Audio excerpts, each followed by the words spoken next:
I was at Ozzy Osbourne's concert, and I remember we were right in front of where like the little catwalk was, and there was a stairs that led down to the stage. We were right there, and Zach Wild, the guitarist, completely disappears from stage, and next thing we know, a shot like a spot is like not spawning, but like shining down, maybe 5 feet in front of us, and there is Zach just going ham on the guitar.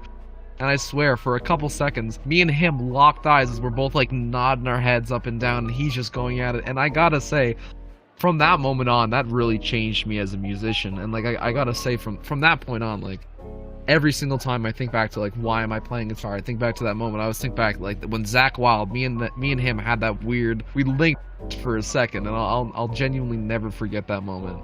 Yeah, me and my father went. He loves Ozzy, and I love Ozzy, and so we're like, yo, like he was doing his final tour, so he's like, okay, well I'm gonna go take you to see Ozzy on his final tour, so that's what we went and did. My father, he likes he's like me, but listens to he listens to a lot of metal. He's the reason kind of why I got into it, and so he's been very supportive of like my music taste and shit like that, and it's definitely is probably the reason why I am a musician and why I have such a love for metal and just music in general, you know? Zach Wild is like my last living idol. My other two have sadly passed away. And so to kind of see one of like the last true inspirations in my life and be able to see him alive and in person like that, it was just a very changing moment in general, you know? I've been playing for like 8 years now almost.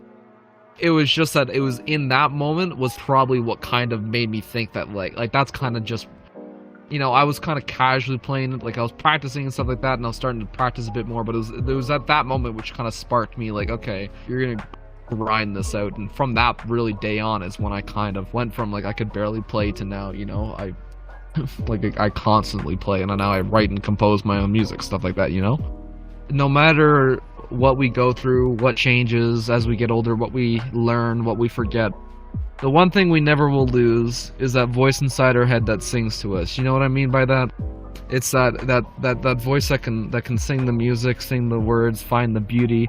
Never let that go. Always keep that, because even in the dark times, you know, that's what's gonna guide you and what's gonna help you find these positive moments. And you know, without the voice in your head that tells you to keep going, without the voice in your head that sings to you, then, well, you know, you're maybe gone a little bit off the trail. But we all have that voice, and that voice is what I know keeps me going, and you know, it should keep everyone else going too.